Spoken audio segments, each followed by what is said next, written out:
All right, if you all are ready. All right, first of all, thank you all for being here today. I want to acknowledge somebody we haven't talked a lot about. Bishop Tolbert is here. He's on the Board of Police Commissioners with me. The Board of Police Commissioners is a group of 5 people the mayor serves on, 4 appointed by the governor of Missouri. All have been engaged with this process. All have been engaged with making sure that not only do we support the people of Kansas City in our duty, but that we also do any review, any conversation with the police chief that might be necessary. I'm going to come back with more to say in a moment, but I wanted the chief to provide us with a number of details about the weekend. You can start on questions with him, and then I'll come back for questions, a little more discussion. Chief? Thank you. Thank you, Mr. Mayor. First of all, I'd like to say thank you to the mayor for his support during this whole time. We've been standing literally shoulder to shoulder on the top of a parking garage as we go through this incident, making decisions, and it's worked very well. So over the weekend, we've had a total of 151 arrests. Most of those were for disorderly conduct and failure to obey. We had 1 arrest that was a felony, and that was because there was narcotics tied to the arrest, and that was the only felony arrest we've had. We've had about, let me see here, 20 officers injured during this, 2 of which were hospitalized. Pardon me.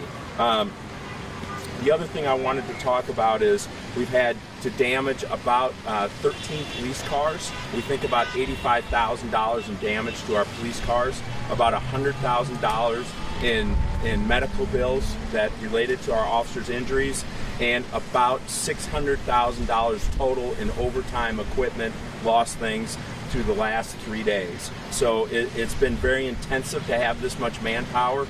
I can tell you, I talked to one of the TAC captains today. In the 3 days he was here, he's logged 35 miles on his Fitbit of walking the line out in the street behind us. So that gives you kind of a tell about how much people are working, how long the hours are working, how long they've been here. Chief, one quick question here.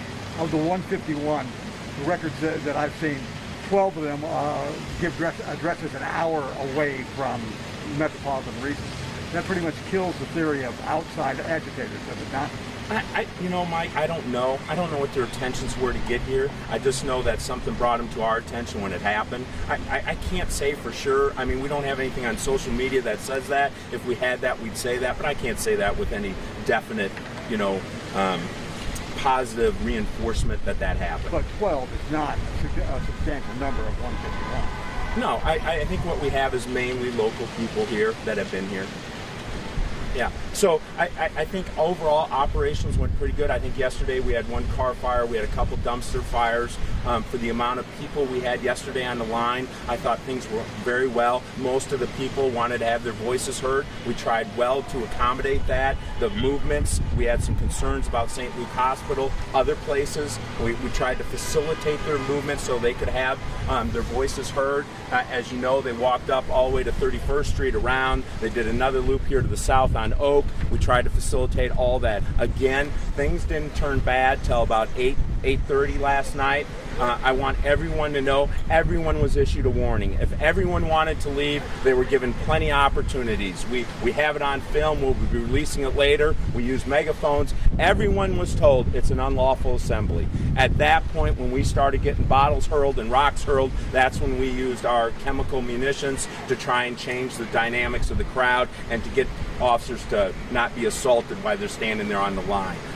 We broke it up pretty well, went back and forth a little bit of the night. By 11 o'clock, things were pretty much done. Chief, when you mention an unlawful assembly, I know there's some confusion. Some folks thinking it's unlawful assembly because of a curfew. You were being rather liberal with the curfew in the beginning.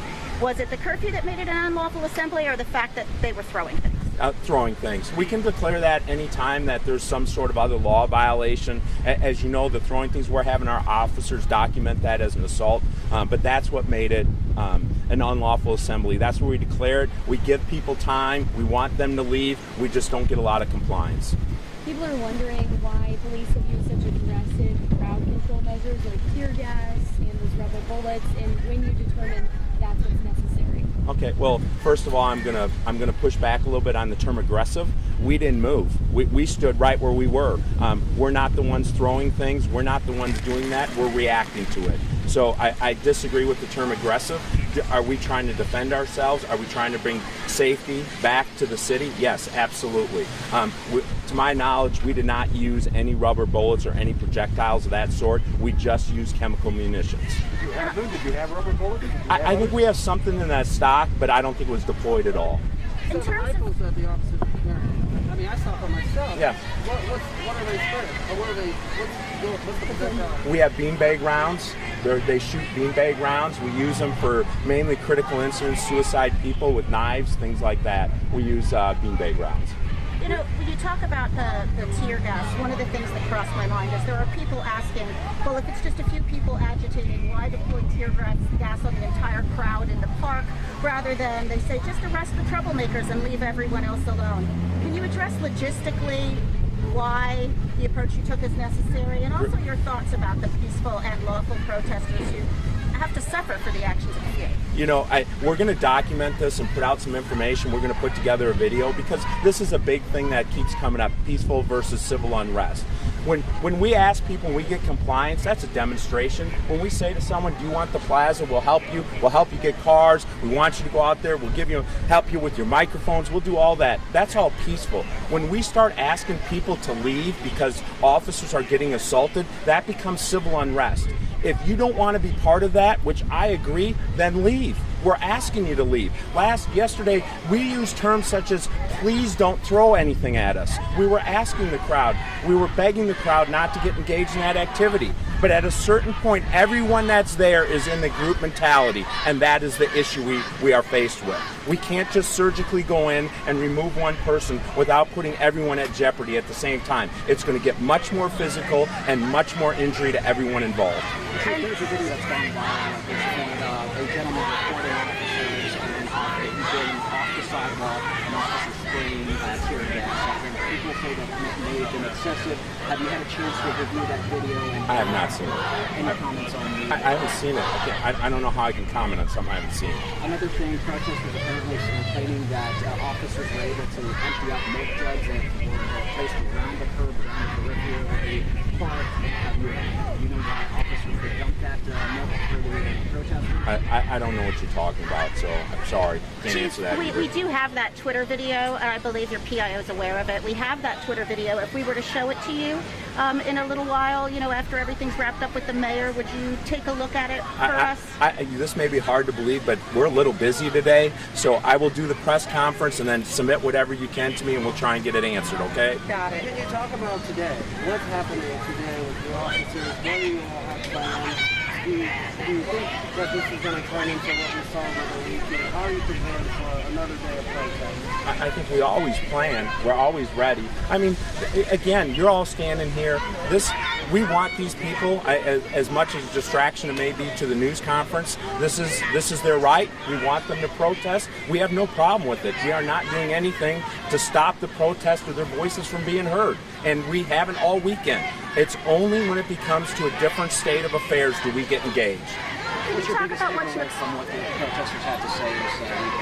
I don't know what they've had to say. For the most part, I've been standing up there, so I have not been engaged with them. What are you expecting over the next few days? Are you positive? Are you concerned? Are you coming up with contingency plans? Yeah, we're always planning, concerned. In the end, I'm hoping Kansas City realizes that we're here to help them and work with the community. We are looking Wednesday to have a great unity march from the Nelson down here to the very park we're using for demonstrations, and hopefully we'll have a lot of pro-community people and police officers together walking hand in hand and show this is the city we know and the city we love. Last question for the chief. Mayor, quickly. Thank you, Chief. Is there going to be a curfew tonight? No, not right now. I assume the conditions won't deteriorate that quickly, but that is not a plan.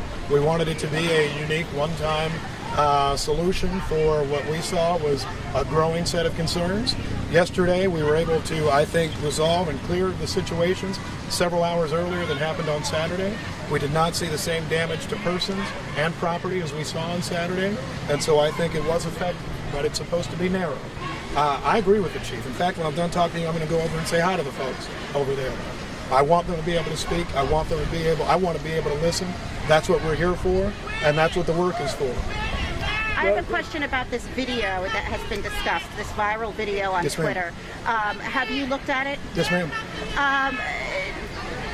Do you know which agency those officers were with, and do you feel like it was appropriate? So I have absolutely no information about the video. I do not know which agencies. What I said at the very top of our remarks is a serious one, which is that myself, Bishop Tolbert, so many others on the Board of Police Commissioners will be part of making sure that we review any situations after this event. I believe in accountability.